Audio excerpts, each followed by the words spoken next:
சிவாய நம. திருச்சிற்றம்பலம். ஞானாசிரியராகவும் ஞான குருவாகவும் எம்மை வழி நடத்தும் நம்பி ஆரூர் திருவடிகளையும் அண்ணாமலை பெருமான் திருவடிகளையும் மனம் மொழி மெய்களால் வணங்கி மகிழ்கின்றேன். பன்முக நோக்கில் 9ஆம் திருமுறை என்ற இந்த ஒரு வருட பயணத்துல நாம ஏற்கனவே ஒரு அற்புதமான தலைப்பை சிந்தித்தோம். அதாவது மாளிகை பாடிய மன்று என்ற ஒரு அற்புதமான தலைப்பே புதுசாக இருந்துச்சு. எல்லாருமே அதை நிறைய பேர் ரசிச்சு அதில் தனியாகவும் கமெண்ட் போட்டிருந்தீங்க. அதனுடைய தொடர்ச்சியாக இன்று 2ஆம் பாகம், மாளிகை பாடிய மன்று பாகம் 2, இதை கொடுப்பதற்காக புலவர் ராமமூர்த்தி ஐயா அவர்கள் நம்மோடு இணைந்திருக்கின்றார்கள். ஐயா அவர்கள் ஒரு சுதந்திர போராட்ட தியாகியின் திருமகனார். அவருடைய அப்பா பெயர் சிவ ராமச்சந்திரன் ஐயா அவர்கள். நம்ம புலவர் ராமமூர்த்தி ஐயா ஒரு தமிழாசிரியராக மேல்நிலை பள்ளி ஒன்றில் திருச்சிராப்பள்ளி மாவட்டத்தில் பணியாற்றி ஓய்வு பெற்றவர்கள்.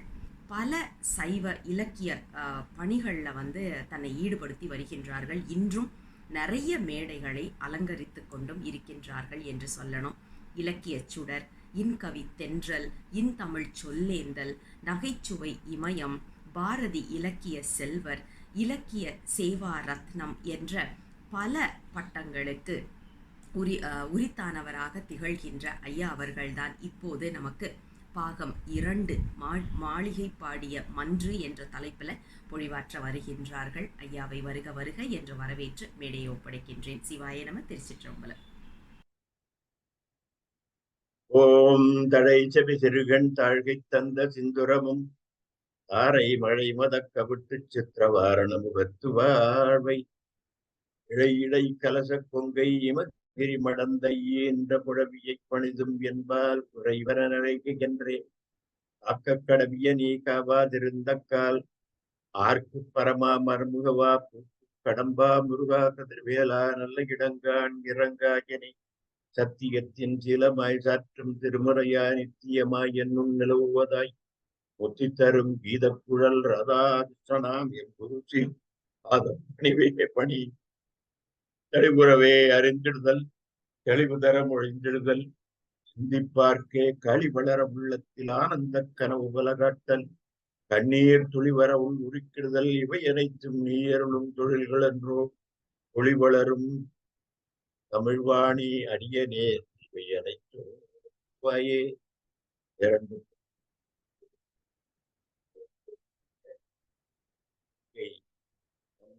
கூறல்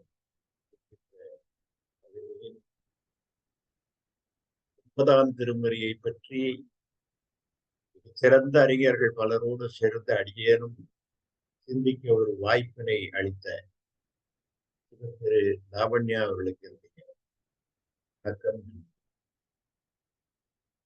திருமாளிகை தேவர் சாதனைகளை செய்தவர்.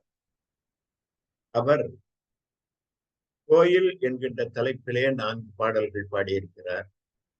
அதை மாளிகை பாடிய மன்று என்ற தலைப்பில் 2வது தொகுப்பாக அடியேன் பொதுவாக யாரையும் போற்றி பணிந்து வணங்குவது என்று சொன்னால் அதற்கு முறை இருக்கிறது. அன்புக்குரிய காதலன் காதலி என்றால் காதலியனுடைய சிரசில் இருந்து திருப்பாதம் வரையில் வர்ணனை செய்தார். காதலி என்றால் காதலனுடைய சிரசிலிருந்து திருப்பாதை வரை வர்ணனை செய்தார். அவர்களுடைய ஆனால் அடியாருக்கும் ஆண்டவன் இடையிலே இருக்கக்கூடிய பக்தியும் காதல் என்றுதான் பெயர். பொதுவார் தம்மை நன்னெறிக்கு வைப்பது வேதம் 4 மெய்ப்பொருளாவது நாதன் நாமம் நமச்சிவாயவே என்று அவன் மேலே காதல்.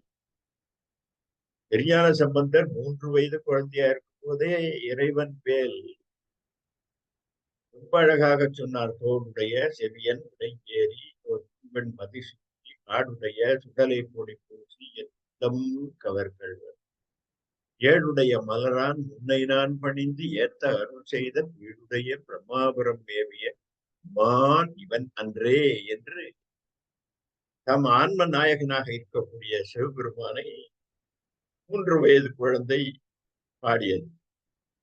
பக்தர்கள் எல்லாம் நாயகிகள், இறைவன் நாயகன். நான் உரைக்கும் வார்த்தையெல்லாம் நாயகன் தன் வார்த்தை என்பார்கள்.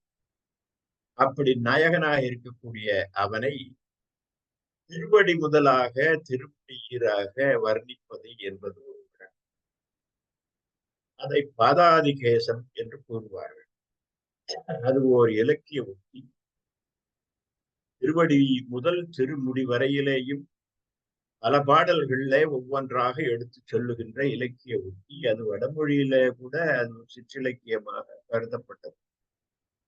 தமிழிலே முதல்ல பாதாதிகேசமாக வர்ணனை செய்தவர் யார் என்று நினைத்து பார்த்தால், தமிழிலேயே முதல் நூல் 10 பாட்டிலே முதல் நூல் திருமுருகாற்று. அதுதான் 11ஆம் திருமுறையிலேயும் இடம்பெற்றிருக்கிறது. அந்த திருமுருகாற்றுப்படையிலே முருகனை வர்ணனை செய்யும் பொழுது உலகம் உவப்ப வலம் ஏற்பு தேசரு பலர் புகழ் ஞாயிறு கடற்கண்டான் ஓவரை இமைக்கும் சேன்விளங்கு அகரொளி உன்னர் தாங்கிய மகனுடைய நோன்தாள் என்று பாதத்திலே இருந்து ஆரம்பித்து பாதாதிகேசமாக வர்ணனை செய்கிறார் நக்கீரர் திருமுருகாற்றுப்படையிலே முருகப்பெருமான். ஆக முருகப்பெருமானுடைய பாதத்திலே இருந்து பத்தி திருமுகம் 12 கைகளும் தித்தித்திருக்கும் அமுதமமாக விளங்குகின்ற அந்த முருகப்பெருமானுடைய அடி முதல் முடிவரை வர்ணிக்கின்ற நூல் தான் திருமுருகாற்றுப்படை. இதை தவிர பல நூல்கள்ல பார்த்தாலும் கூட ராமன் கிஷ்கிந்தா காண்டத்துல சீதையை தேடி செல்லுகிறான். செல்ல போது பாலியை கொன்று அரசு இளைய வானரத்துக்கு அளித்த பிறகு நாடபிட்ட படலம் என்ற ஒரு படலம் இருக்கிறது ராமாயணத்துல. சீதையை தேடி செல்லுகின்ற படலம். இந்த ஊரை எல்லாம் தாண்டி இந்த பகுதியை தாண்டி நீ செல்வாயாக என்று வழி ராமபிரம். அப்படி சொல்லும் பொழுது சீதையை தேடு என்று சொல்லும் பொழுது அவளை சீதையை பற்றி வர்ணிக்கும் பொழுது அடி முதல் முடிவரை வர்ணிக்கிறார். அவளுடைய இணையடி, புறமடி, கணைக்கால், தொடை, மடி, இட்டிடை, வயிறு, உந்திச்சுழி, வாடிய மருங்கு, மார்பு, தோள்கள், தடக்கை, நகம், கழுத்து, வாய், முறுவல், மூக்கு, கண்கள், உருவம், முதல், அழகம், கூந்தல், வதனம், முகம், பிறகு பெரிய கூந்தல், அவளுடைய சொற்கள், அவளுடைய நடை, அவளுடைய நிறம் ஆகியவற்றையெல்லாம் சொல்லி வர்ணிக்கிறார்.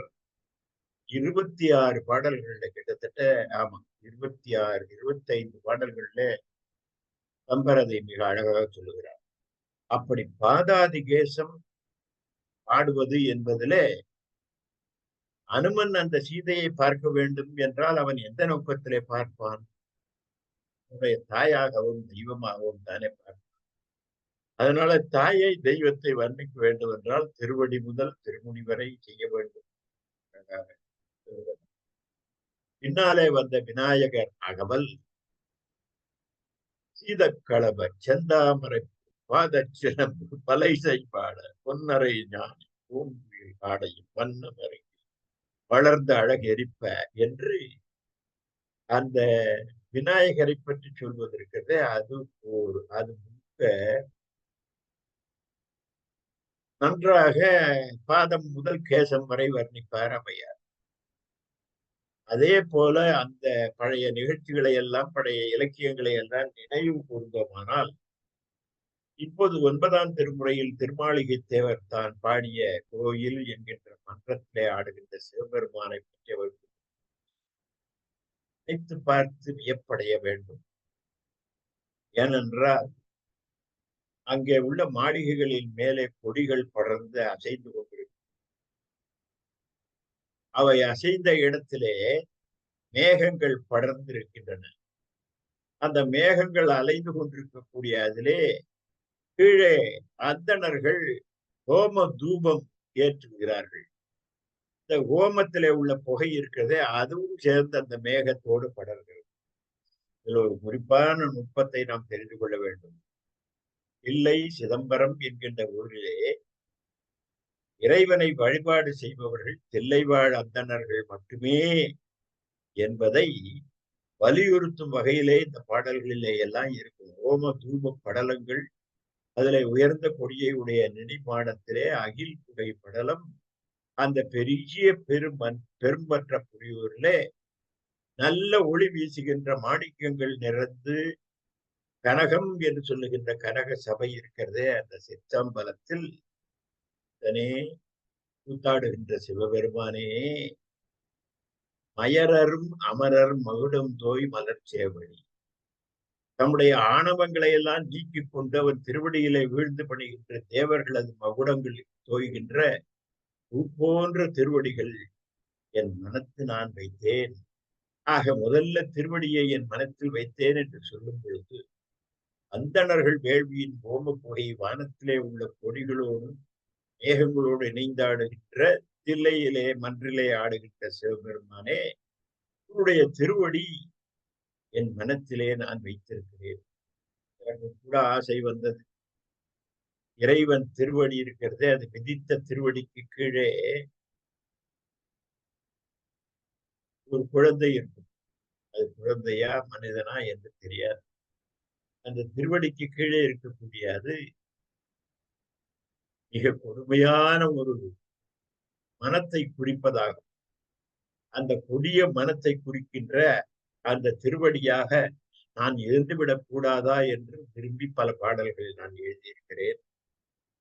அதற்கப்புறம் அவருடைய திருவடி, அந்த திருவடி அந்த ஊன்றிய திருவடியை தவிர நான்ற மலர்பகம் என்கின்ற தொங்குகின்ற திருவடி, அந்த திருவடி இருக்கிறதே, அந்த திருவடியை என் மனம் நினைக்கிறதாம். மேகத்திலே தன்னுடைய வயிற்றை தோய்த்திருக்கக்கூடிய மகுட கனக மாளிகை, அந்த மாளிகை கலந்து எங்கும் பெறுகின்ற வளம் மிகுந்த முத்தி ஆகவனீயம் கருகாபத்தியம் என்ற 3 வகை தீ யாக கனல் அது மேலே எழுந்து நான்மறை தொழிலால் 3 வகை தீ நான்மறை தொழிலால் வேதங்களாலே வேதங்களை சொல்லி அவர்கள் வழிபடுகின்ற வேள்வியினாலே எழில்மிகு பெரும்பற்ற புலியூரிலே திருவளர் தெய்வப்பதி. அங்கே திருவளர் என்றால் திரு என்பது ஏதோ திருமகள் என்று நினைத்து விடக்கூடாது. திரு என்பது கண்டாரால் விரும்பப்படும் தன்மை, நோக்கம் அல்லது அழகு என்பான் பேராசிரியர். ஆக கண்டாரால் விரும்பப்படுகின்ற பேரழகினை உடைய அந்த திருவளர் தெய்வப்பதி, நிதி நிதியம் திரண்ட, நிதியும் நிதியமும்னா பிரம்மாவும் திருமாலும் திரண்ட சிற்றம்பல கூத்தா, அந்த சிற்றம்பலத்திலே நடனமாடுகின்ற இறைவனே, உன்னுடைய உருவம் வளர்ந்த அந்த சிலம்பொலிக்கின்ற அந்த அடி இருக்கிறது திருவடி, இன்பச் சிலம்பு ஒலி அலம்பும் அடிக்கிறது. இப்பொழுது அவருடைய பாதம் மேற்பகுதியை பொருடு என்கின்ற பகுதியை சொல்லுகிறார். அதிலே என்னுடையது இதே, என் உயிர் அதன் கீழே வந்து விட்டது என்றால் இறைவன் திருவடி நீழலை அடைத்து விட்டேன் என்று உயிர் மகிழும். அப்படி அந்த இறைவன் திருவடியிலே என் மனம் மகிழ வருகிறது என்று 2வதாக திருவடியை அழக. 3வதாக அந்த இறைவனுடைய திருவடி மேலே இருக்கக்கூடிய ஊன்றிய திருப்பாதத்தின் கணைக்கால், அந்த கணைக்கால்ல என்னுடைய நெஞ்சு அடங்கி இருக்கிறது என்று அழகாக சொல்லுகிறார். வாழை மரங்கள் விழுகின்ற மடுவிலே கமலம் கரும்பொடு மாந்திடு மேதி, அங்கே ஏழ்மை இருக்கிறதே, அங்கே அந்த குளத்தில இறங்கி கரும்பையும் கடித்து உண்ணுகிறது வேழத்தை. ஆனால் அந்த கரும்போடு குளத்தில் உள்ள தாமரையும் சேர்த்து அது சாப்பிடுகிறது. வேற ஒன்றும் இல்லை. கரும்பை சாப்பிட்ட உடனே அந்த தாமரையை விட்டால் இந்த யானைக்கு எந்த குறையும் இருக்காது என்பதனாலே கழம்பு இரி வாழை வெளிர் படு கமலம் கரும்பொடு மாந்திடும் மேதியி பிறம்பிரி சென்னல். பிறப்பம் வயல்ல அவற்றையெல்லாம் தள்ளி கொண்டு வளர்கின்ற சென்னல் பிறம்பிரி. பிறம்பிரி என்பது ஒரு நெல் வகை என்று கூட சொல்வார். அந்த கழனி செங்கழி நீர் பழலம், அதாவது நீலப்பூக்கள் மலருகின்ற வயல். அந்த வயலிலே பெரும் வயல்கள் சூழ்ந்த சிதம்பரம். அதிலே திரு வளர் தெய்வ பதி விதி நிதியம் திரண்ட சிற்றம்பலம். அதிலே சிரம் பொறை முடி வானவர் அடி முறையால் இறைத்து சிற்றம்பலம் கூட்டார். நம்முடைய முடி வானவர்கள் சிவபெருமான் அடியில் முறைப்படி வைத்து இறங்குகின்ற சிற்றம்பல கூத்தனே, அங்கே இருக்கின்ற முனிவர்கள் நிரந்தரமாக இறைவனை ஆட்டத்தை காணுகிறார்கள். அவர்கள ஒருவர் புலிக்கால் முனிவர், இன்னொருவர் வியாக்கிரபாதர். வியாக்கிரபாதர் பதஞ்சலி. இந்த 2 பேரும் நிரந்தரமாக அவர் ஆடுவதை பார்த்து கொண்டே இருக்கிறார்களாம்.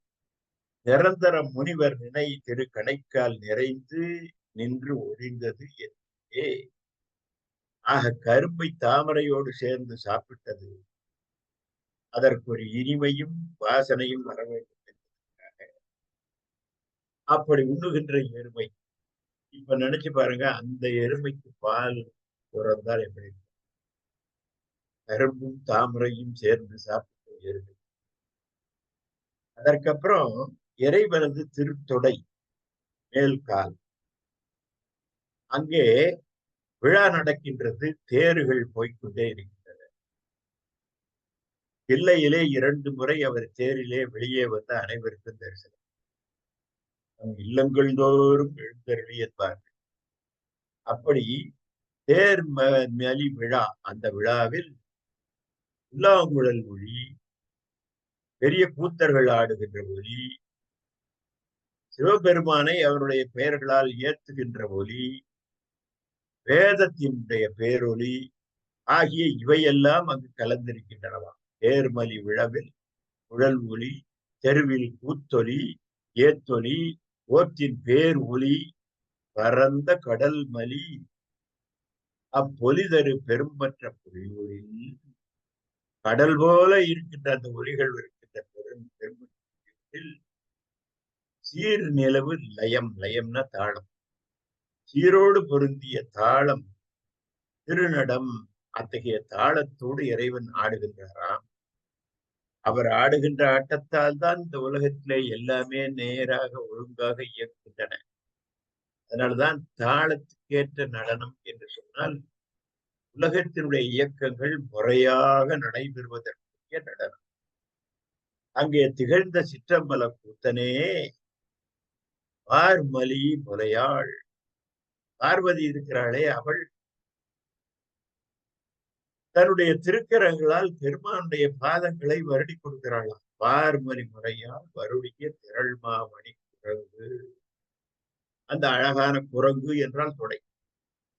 அந்த மணிகள் அணிந்த அந்த தொடையை என்னுடைய மனம் இருக்கிறதே, அதுல என் மதி போய் அடங்கி விட்டது. ஆஹா, உடைய அழகான திருத்தொடையை பார்த்து என் மதி பெற்றுவிட்டேன் என்று மிக அழகாக சொல்லுகிறார். அங்கே இயற்கையான மரங்கள் இருக்கின்றன, செயற்கையான கொடிகளும் இருக்கின்றன. அதை அழகாக சொல்லுகிறார். நிறை தழை வாழை, நிழல் கொடி, நெடுங்கு தெங்கு, இளம் கமுகு, உளம்கொள் நீள், பலா, மா, திரை தமிழ் பொழில் சூழ் கிடங்கிடை, அதளை முதுமலில் பெரும்பற்று. பெரிய பெரிய மேடைகள் உள்ள மதில். அந்த மதில்ல இயற்கையாக இருக்கின்ற வாழை, தென்னை, பாக்கு, பலா, மா போன்ற மரங்களோடு இந்த நிழல் வீசுகின்ற ஒளி வீசுகின்ற கொடிகளும் அங்கே அசைந்து கொண்டிருக்கின்றன. அதனால அங்க இயற்கை செயற்கை அனைத்தும் நிறைந்த அங்கே இருக்கிற இயற்கை என்பது செடி கொடிகள் மரங்கள் தாமே வணங்குகின்ற சூழ்நிலை. கொடி என்பது நாம் ஏற்றி வணங்குகின்ற அந்த செயற்கை முறை. இந்த ரெண்டுமா சேர்ந்து வணங்குகின்ற கிடங்கிடை பதனை முதுமதில் பெரும்பற்ற திரைகொள் நீர் தரள திரள்கொள் அதிலே நன்கு தேங்கி இருக்கக்கூடிய அணை கீழே தேங்கி இருக்கக்கூடிய கடலில் இத்திலங்கள் என்கின்ற முத்துக்களும் உண்டு, தரளங்கள் என்ற முத்துக்களும் உண்டு. அது ரெண்டு வகை. இந்த இவை அழகாக போற்று தொங்க விட்டிருக்கின்ற செப்பல் சிற்றம்பலம் சிவந்த பொன்னால் ஆகிய சிற்றம்பலத்திலே நடனம் ஆடுகின்ற சிவபெருமானே உரை அணி நிதம்ப புலியதல் ஆடை அவருடைய இடுப்பிலே புலி அதழ் புலித்தோலை அணிந்து கொண்டிருக்கிறாய். அதை நன்றாக கட்டி இருப்பதற்காக ஒரு அரை யானை போட்டு அதை இருக்கு. ஆக அந்த கச்சு நூல் இருக்கிறதே, அந்த நூலிலே என்னுடைய புகழ் அடைக்கலம் புகுந்திருக்கேன். பெருமானே, உன்னுடைய பாதத்தில், உன்னுடைய கணைக்காலில், உன்னுடைய துறையில் ஆடை கச்சு நூலிலே என் புகழ் புகுந்தது. இந்த இடைய அரையான் மாத்திரம் இல்லாமல் அதை அடுத்து இன்னொரு உலகத்திலே ஞானத்தை தேடுபவர்கள் என்ன பண்ணுவார்கள்? நீ இதை படித்து விட்டாயா, அதிலே ஞானம் இருக்கிறது என்பார். இல்லை இல்லை, நீ அதை படி, அதிலே ஞானம் இருக்கிறது என்பார்.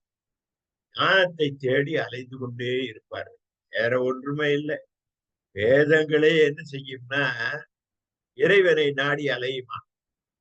அது அழகாக சொல்லுவார் மாணிக்க வாசகர். ஆமா, ரொம்ப அழகாக சொல்லுவார். வேதங்கள் ஐயா என ஓங்கி ஆழ்ந்த வென்றன். ஆக இந்த வேதங்கள்லாம் அவனை முழுமையாக சொல்லிவிட்டனவா என்று சொல்ல முடியாது. அது ஐயா என்று இயக்குகின்றன. உன்னை பார்க்க முடியவில்லையே என்று கண்டபடி அலையாமல் சிவஞான மறை மாத்திரம் கற்றவர்கள் அங்கே இருக்கிறார்களாம். அது மதி இது மதி என்று அலந்து அலை நூல் கற்று அழைப்பு ஒழிந்துன்னா அவரை கூவி கூவி அழைக்கின்ற அந்த அழைப்பு இருக்கிறதே, அது கொஞ்சம் கொஞ்சமாக பிதற்றலாகி ஒழிந்து அருமறை அறிந்து வேதங்களை நன்றாக அறிந்து கொண்டு எப்பொழுதுமே சொல்லுகிறேன், ஒரு இனிமையான தேனை உண்டு விட்டால் அது வரையிலும் வண்டுகள் செய்கின்ற செயலை நிறுத்தி தேனை நோக்கி வண்டுகள் ரீங்காரம் தான் செய்து கொண்டிருக்கும். தேனை உண்ணுகின்ற வரை அந்த தேனை உண்ட பிறகு வண்டுகள் அமைதியாகி, அதனால பிதற்றல் ஒழிந்து அமைதியாவது என்பது வேதங்களை கற்று இறைவன் திருவடியை நெருங்குவதற்கிறது. அதுதான். அதை பற்றி ரொம்ப அழகாக சொல்லுகிறார். பெற்றோர்கள் மற்றோர்கள் அடைந்திருக்கக்கூடிய பிதர்படி நின்று ஒழிவிலா வேள்வி பெரியவர்கள் ஒழிவில்லாத வேள்வியை செய்கின்ற அந்த தில்லைவாழ் அந்தார்கள் பெரும்பற்ற அந்த ஊரிலே நூல் கற்று அழைப்பு ஒழிந்து அருமறை அறிந்தது. எல்லாவற்றையும் அருமறையை அணிந்திருக்கக்கூடிய அறிந்து கொண்டவ வண்டு எப்படி தேன் உண்டு அமைதியாகிறதோ செதுமதி சமணம் தீமையான அறிவை உடையவர்கள். அறிவுல நல்ல அறிவு உண்டு, கெட்ட அறிவு. நம்ம அறிவெல்லாம் என்ன அறிவு நான் சொல்லிக் கொள்கிறேன், கொஞ்சம் கெட்ட அறிவு தான். ஏனென்றால் பொருளாசை, பொன்னாசை, பெண்ணாசை, கண்ட கண்ட ஆசைகளில் என்னுடைய மனம் சென்று சேர்கிறது என்றால் அது என்ன அறிவு? அறிவு இருக்கிறதே, அது புல் அறிவை விட மெய்யறிவு சிறந்தது. புல் அறிவு பேசிக்கொண்டே இருக்கும், மெய்யறிவு வந்துவிடும். அப்படி அறிவு வருகிறது என்கின்ற சூழ்நிலை இல்லாமல் பேசிக்கொண்டே இருக்கக்கூடிய அறிவு இருக்கிறதே, அது சிற்றறிவு தானே. இப்ப நான் கூட பேசிக்கொண்டே தானே இருக்கிறேன். அதனால பேசிக்கொண்டே இருக்கின்ற அறிவு இருக்கிறது, அது சிற்றறிவு. சிற்றறிவுடைய சமணர்களும் பேரர் என்கின்ற புத்தர்களும் பேரா செல்வ, புத்தராலும் சமணர்களாலும் தெளிவடைய முடியாத செல்வம் உடையவனே, சிற்றம்பல கூத்தா, உன்னுடைய வயிறு இருக்கிறது அது சிறந்த கடல் போன்ற வயிறு. என்பது குளம் என்று சொல்வார்கள் வயிறு. அதிலே உந்தி என்பது ஒரு சுழல். இந்த வயிற்றிலே இருக்கக்கூடிய உந்தி சுழலிலே என் மனமும் மழை கொண்டு மகிழ்ந்திருக்கிறது, அப்படியே உறங்கி இருக்கிறது. சுற்றும் போது உறங்கிவிடும். பம்பரம் என்கின்ற ஒரு விளையாட்டு உண்டு. அந்த பம்பரத்திலே துணியாக இருக்கக்கூடிய ஆணியிலே அந்த நூலை வைத்து சுற்றி சுற்றி சுற்றி பிறகு முழுக்க சுற்றிய பிறகு அவிழ்த்து விடுவார்கள் வேகமாக. அந்த பம்பரம் சொல்லுவான், என் பம்பரம் உறங்குகிறது.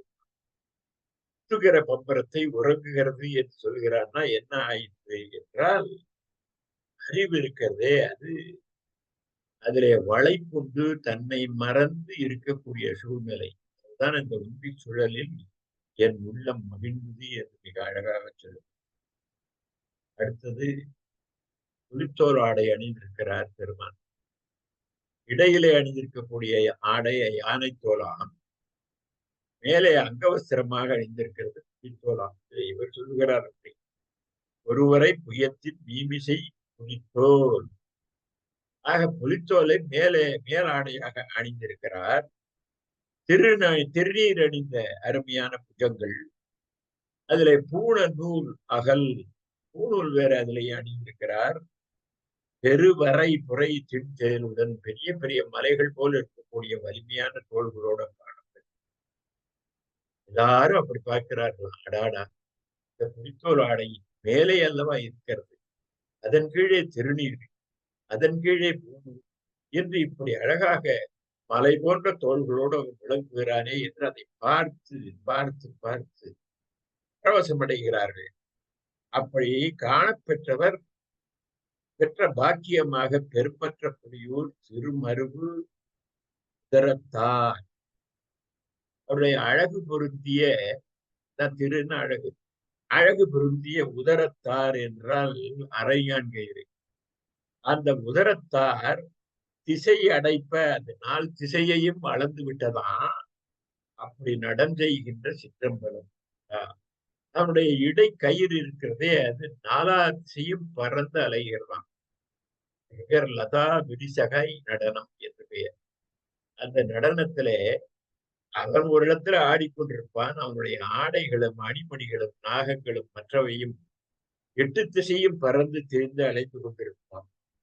அப்படி நடம் செய்யும் கூத்தனே, உன்னுடைய உரு மருவு உதர தனிவிடம், உன்னுடைய இடையிலே இருக்கக்கூடிய தனித்த வடம் இருக்கிறதே அரைஞான் கயிறு, அதை தொடர்ந்து கிடந்தது என் உணர்வு.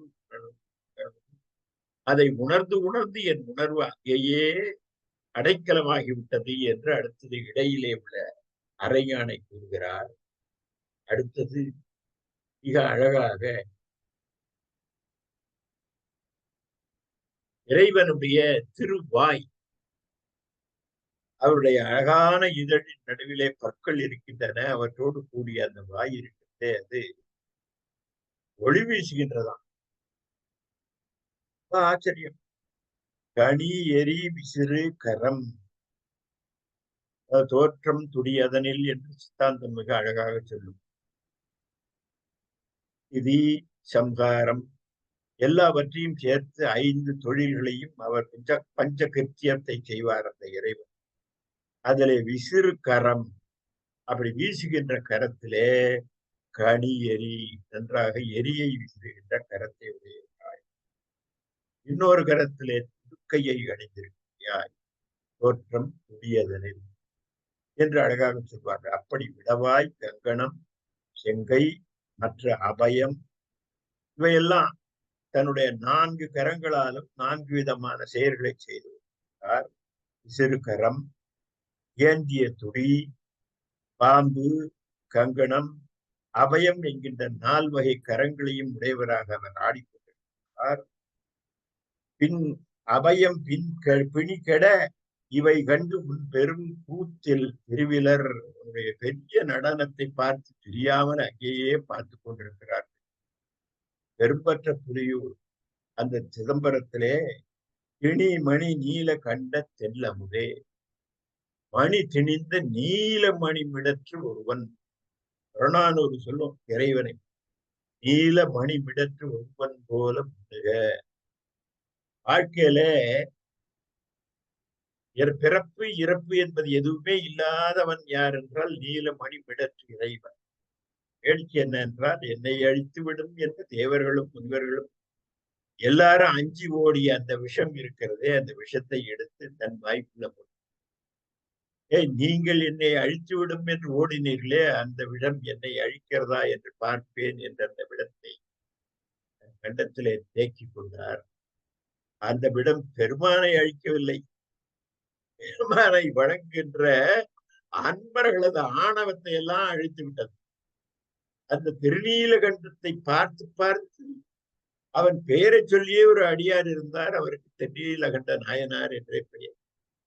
புறநானூற்றுல ரொம்ப அருமையான ஒரு பாட்டு இருக்கிறது. இறைவனுடைய கண்ணி இருக்கிறதே, தலை மாலை ஒன்றை மாலை காமர் வண்ணம் மார்பில் யாரும் அந்த கொன்றைதான், கரை மிடறு அணியலும் அணிந்தன்று. கழுத்திலே கரை போன்று இருக்கக்கூடிய அந்த நீல நிற விஷத்தை அணியலும் அணிந்தன்று. கரை மறைனவில் அந்தனர் உலகம். வேதம் போதுகின்ற அந்தணர்கள் அந்த திருநீலகண்டத்தை நீலகண்டாயச்ச சிகிகிரீவாயச்ச என்று ருத்ரமந்திரத்திலே அந்தணர்கள் சொல்லுவார்கள். அப்படியானால் புறநானூற்றுல வருகின்ற வரி சொல்லுகிறேன், நீ காரணரும் கொன்றை காமர் வண்ணமார்பின் தாரும் கொன்றை ஊர்தி வாழ்வள் ஏரே சிறந்த சீர்கடு கொடியும் அம் ஏறு என்ப கரை விடறு அணியலும் அணிந்தன்று அக்கரை மறைனவில் அந்தனர் நுவலவும் படுமே. அப்ப 2 மொழியும் பயின்று இருக்கிறது சிவபெருமானை நோக்கி. தமிழால் இவர் பாடுகிறார், ஆனால் அந்த நீலகண்டத்தை வேதம் போதுகின்ற அந்தணர்கள் புத்திர மந்திரத்தினாலே சொல்லிக் கொண்டிருக்கிறார்கள். மறைனவில் அந்தனர் நுவலவும் படுமே. பெண்ணுருவா ஒருதரன் ஆகின்று அவ்வொரு தன்னுள்ளடக்கி கரப்பினும் கரக்கும் நீர் அறவரியா கரகத்து தாழ்சடை புரிந்த அருந்தவத்தோர்க்கே என்பது புறநானூறு பாட்டு. இந்த பாட்டுல வடமொழி தென்மொழி 2மே ஆண்டவனை வழிபட்டு சொல்லிக் கொண்டிருக்கின்றனவா. திணி மணி நீலகண்டத்தின் அமுதே சீர்கொள் சிற்றம்பல கூத்தா மணி மணி முருகல் அழகான புன்சிரிப்பை உடைய பவளவாய் பவளம் போன்ற வாயை உடைய இறைவனே, உன்னுடைய அழகான திருவாயினுடைய பவள நிறமும் உள்ளே இருக்கக்கூடிய முத்தின் வெண்ணிறமும் சேர்ந்து ஒரு ஒளி செய்கிறதா. அந்த செய்ய ஜோதியுள் என்னுடைய அறிவு முழுக்க அடங்கிவிட்டது, அந்த ஜோதியில் என் அறிவு முழுக்க அடங்கிவிட்டது என்று நீங்க அழகாக சொல்லுகிறார். அடுத்தாற் போல அந்த இறைவனுடைய முகம் எப்பேற்பட்டது, வதனம் இருக்கிறது, அது பேர்பட்ட முகம். இவற்றுடைய பெருமையை ரொம்ப அழகாக எடுத்துகிறார் திருமாளிகை தேவர். திருநெடுமால் இந்திரன் அயன் வானோர் திருக்கடை காவலில் நெருங்கி. அந்த இறைவனை காணுவதற்காக அந்த தில்லை மன்றத்துக்குள்ளே எல்லா தேவர்களையும் நெருக்கி அடித்துக் கொண்டு முன்னேறுகிறார்கள், இறைவன் திருக்கூத்தை காண வேண்டும் என்பதற்காக. அப்படி அடித்துக் கொண்டு முன்னேறும் போது எல்லாவற்றையும் கழட்டி கொண்டு ஆண்டவன் திருமுன்னால் நமக்கு ஆவரணம் வேண்டாம் என்று வழங்க வேண்டும் என்பதற்காகத்தான் கோயிலுக்குள்ள இறைவனை வழிபாடு செய்யும் பொழுது பெரிய அலங்காரம் எல்லாம் வேண்டாம், சட்டையை கழட்டி விட்டு வா என்று சொல்வார்கள். அப்படி நாம் அலங்காரங்களை நீக்கிவிட்டு அங்க போகாமல் கீடத்தோடையும் தோல்வலயத்தோடையும் ஆயுதங்களோடையும் இருக்கக்கூடிய தேவர்கள் எல்லாரும் சேர்ந்து நெருக்கி அடித்து விட்டால் அவருடைய தலை மணி முடிகள் ஒன்றை கொண்டு நெருங்கி கீழே அந்த மணிகள் சிதறி தெரித்துக் கொண்டிருக்கின்றனவாம். அந்த இடத்திலே அந்த இறைவன் நடனம் ஆடுகிறான். திருநெடுமால் இந்திரன் அயன் வானோர் திருக்கடை காவலில் நெருங்கி பெருமுடி மோதி உரு மணி முன்றில் கிறங்கிய பெரும்பெற்ற பொழிவு.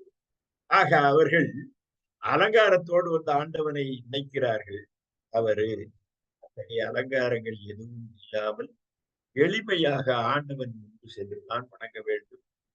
திராட்சம் என்கின்ற ஒன்றை மாத்திரம் அணிந்திருக்க வேண்டுமே தவிர வேறு எவற்றையும் அணிந்து கொண்டு அவன் முன்னாலே நம்ம அழகை காட்ட வேண்டிய அவசியம் இல்லை என்பதை ரொம்ப அழகாக சொல்லுகிறார்.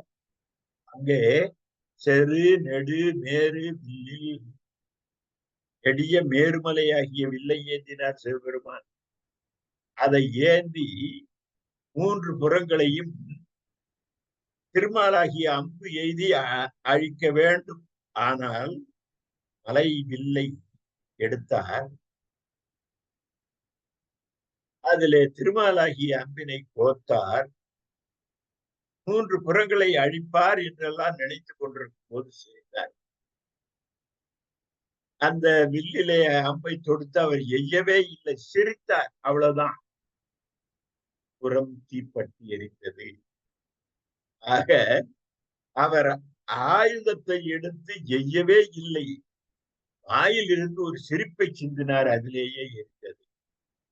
நாள் பார்த்தாலும் எரியும், வாயால் சிரித்தாலும் எரியும் முப்புறம் என்பதை பெருநெடுவேலின் முப்புறம் தீ விரித்த சிற்றம்பல கூத்தா, கருவடி குழைக்காது உன்னுடைய பெரிய குழையை உடைய காது. சிவபெருமான் காதிலே தோடு இருக்கும் என்பதை கண்டுபிடித்தவர் திருஞான சம்பந்தவர். சிவபெருமானுடைய இடப்பாகத்திலே அன்னை பார்வதி அதிலே தோடு அணிந்திருப்பாள் அவள். அதனால்தான் என் பசின்னு அழுத போது பால் கொடுக்க வந்தது பார்வதி தேவி தானே. அதனாலதான் எனக்கு பால் கொடுத்த அந்த சிவபெருமானுடைய திருவுருவத்திலே பார்வதியின் பாகமாகிய அந்த இடப்பாகத்தோடு என் கண்ணில் படுகிறது, தோடுடைய செவியன் என்று திருஞான சம்பந்தர் பாடுகிறார். ஆக பார்வதியினுடைய அந்த குழைந்த அந்த காது அமல செங்கமல மலர்முகம், செங்கமலம் போன்று இருக்கக்கூடிய மலர்ந்த முகம். அதிலே என் கருத்து போய் கலந்தே விட்டது. நான் அந்த முகத்தை பார்த்தேன், என் முகவரியை தொலைத்து விட்டேன். சொல்லுவோம், அந்த காதலியை பார்த்தோன்னே என் முகவரி தொலைஞ்சு. அந்த சிறைவனுடைய முகத்தை பார்த்தவுடன் என் முகவரியையே தொலைத்து விட்டேன். என் கருத்து முழுவதும் அங்கேயே நின்று விட்டது என்று அழகாக சொல்லுவது. இதுக்கு அடுத்தது நம்முடைய சென்னி ஆதாதிகேசம் அல்லவா சொல்லிக் கொண்டிருக்கிறார். கற்பகம் நல்ல அழகுடைய கற்பக மரம். அப்படி ஒத்திருக்கக்கூடிய 2 சிலை உருவம், கற்பகம் போன்று இருக்கக்கூடிய 2 சிலை வில் போன்ற புருவங்கள், பெருந்தடங்கண்கள் 3, 2 புருவங்கள். அதிலே கீழே ஒவ்வொரு புருவத்துக்கு கீழையும் ஒவ்வொரு கண் சூரியன் சந்திரன், நடுவிலே அக்னி ஆகிய 3 உன்னை சிவபெருமானே புருவங்கள் 2 கண்கள் 3 உன்னை என்ன சொல்லி போடுகிறார்கள்? பேர் 1000 சொல்லுகிறார்கள். சகசரநாமம். நாமம் ஓருருவம் வில்லார்க்கு 1000 திருநாமம் பாடி தெள்ளேனம் பெற்றோமோ என்று சொன்னார்கள் அல்லவா? அப்படி அவருக்கு சகசிரநாமத்தை சொல்லுகிறார்களாம் அந்தணர்கள். 100,000 நாமம் சொல்கிறார்களாம், லட்சாட்சனை செய்கிறார்களாம். அப்படி பேர்கள் 1000 100,000 பிதற்றும் பெற்றியோர், அவற்றை திருப்பி திருப்பி சொல்லிக் கொண்டிருக்கக்கூடிய பெற்றியோர் நிறைந்த பெரும்பெற்ற பிரிவுகளே ஈர்கொள் பொக்கிரகும் கொன்றையும், பொக்கிரகையும் கொன்றை மலரையும் குன்றுகின்ற சென்னி. உன் தலையிலே அந்த கொன்றை மாலை போகிறது. நினைத்து பார்த்தால் வியப்பாக இருக்கும். கொன்றை மலரை நீங்க பார்த்திருப்பீங்க, செக்கச்செவேர் என்று சரக்கொன்றையாக கூட இருக்கும், வண்ணம் மஞ்சளாக இருக்கும். ஆனால் அதுல எடுத்து வாசனை இருக்கிறதா என்று பார்த்தால் இருக்காது. வண்ணம் மாத்திரம் இருக்கின்ற வாசனை இல்லாத மலர்களை நாங்கள் சூடமாட்டோம் என்று பெண்கள் விலக்கி விட்டார்கள். அதனால கொன்றை ஏன் என்கின்ற கண்ணீரை வெடித்து சிவபெருமான் போய் நின்றது. நான் இப்படி இருக்கிறேனே, தேன் இருந்தும் வண்ணம் இருந்தும் வாசனை இல்லாமல் பெண்கள் வைத்துக் கொள்ள மறுக்கிறார்களே என்ற உடனே, பெண்கள் தானே வைத்துக் கொள்ள மறுக்கிறார்கள், பெருந்தெய்வமாக இருக்கக்கூடிய நான் வைத்துக் கொள்கிறேன் என்று தன் தலையிலே வைத்துக் கொண்டாராம் சிவபெருமான். ஆக கொன்றை அணிந்தவர் என்பதிலே அந்த பெருமானுடைய கருணை இருக்கிறதே நமக்கு தெரியும். இத்தகைய சென்னியை உடைய, கருணையே நிறைந்த சென்னியை உடைய சிற்றம்பல கூத்தனே, நீர்கொள் செஞ்சடை, கங்கை அப்படியே கட்டப்பட்டு பொழிகின்ற செஞ்சடை வழி புதுமதி மத்தம் என்ற அதிலே புதிய மதி ஒன்று இருக்கிறது கங்கை, அதிலே இளம்பிறை, அதற்கப்புறம் ஊமத்தை. ஆக இது மூன்றும் நிகழ்ந்த என் சிந்தையுள் நிறைந்தே. இவை அனைத்தும் உலவுகின்றனவா? எது? என் சிந்தையுள் அவை நிறைந்து. ஆக உன்னுடைய சென்னியையும் பாடிவிட்டேன். திருவடியிலிருந்து சென்னியை பாடினாலும் கூட என் பார்வை பாதத்தில இருந்து கொஞ்சம் கொஞ்சமாக உயர்ந்து தலை போனாலும் கூட தலை முக்கியமல்ல எனக்கு, பாதம்தான் எனக்கு முக்கியம் என்றாக பாடுகிறார். மன்மதன், யமன், தட்சன், வேள்வி தலைவன் ஆகியவர்களை தன் கடைக்கண்ணால் எரித்தாராம் சிவபெருமான். காமன், அக்காலன், தக்கன், மிக்கு எச்சன், பட கடைக்கணித்தவன், எல்லா பேய்மனம் பிரிந்த தவம். அவனை தவிர மற்றவற்றையெல்லாம் வணங்குகின்ற மனம் இருக்கிறது, அது பேய் மனம், என்னுடைய மனம். அப்படி பிற தெய்வங்களை தொழுகின்ற பேய் மனம் பிரிந்த தவப்பெரும் தொண்டர்கள் இதனேன். அந்த தொண்டர்களுக்கெல்லாம் நான் தொண்டன் என்று தன்னை அழகாக சொல்லுகிறார். பெருமானுக்கே என்ன தெரியுமோ ஆசை, நான் அடியாருக்கு அடியார்னு சொல்றதுல அவருக்கு ஆசை. அதனால்தான் சுந்தரமூர்த்தி சாமிகள் திருவாரூர்ல கேட்டபோது அடியெடுத்து கொடு என்ற உடனே தில்லைவாழ் அந்தணர்தம் அடியார்க்கும் அடியே. இது சிவபெருமான் வாக்கு. அனைவருக்கும் தலைவராக இருக்கக்கூடிய அவர் தில்லைவாழ் அந்தனர் அடியாருக்கும் அடியானாக சொல்லுகின்ற அந்த தன்மை இருக்கிறது. அது சிவபெருமானிடத்திலிருந்து வந்த அந்த பழக்கம். அதனால தொண்டர் தொண்டனேன் பெரும்பற்ற புலியூர் சேமனல் தில்லை வட்டம்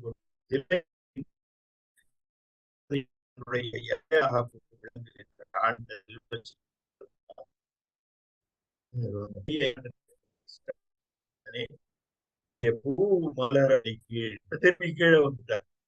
பூ போன்ற பூக்கள் மலர்கின்ற, பூ மலர்னா உலகங்கள்,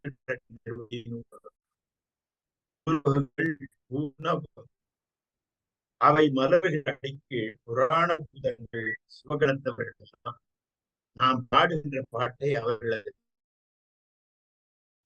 ஆக காமன், அக்காலன், தக்கன், மிக்கெச்சன், படைக்கடை கணித்தவன் அல்லால் பேய்மனம் தெரிந்த தவப்பெரும் தொண்டர் உடனேன் பெரும்பற்ற சேமனல் தில்லை வட்டம் கொண்டாண்ட செல்வ சிற்றம்பலம் உன் பூ மலர் அடிக்கீழ் புராண பூதங்கள் பொறுப்பறி என்று சொல்லி அதுல இருக்கக்கூடிய சிவகணத்தர்கள் அத்தனை பேரும் என்னுடைய சொல்லை ஏற்பார்கள்.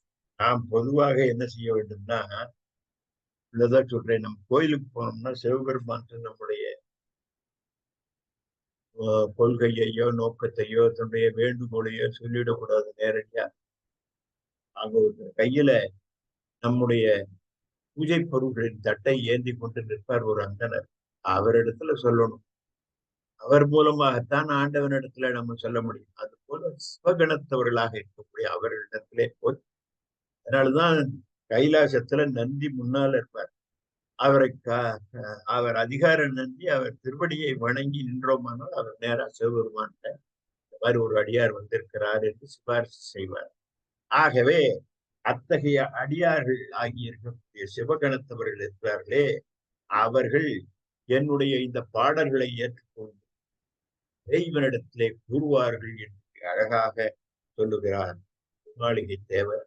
ஆக திருமாளிகை தேவர் அடிமுதல் முடிகீராக 11 பாடல்களில் அந்த மன்றத்திலே ஆடுகின்ற பெருமானை சொன்னது.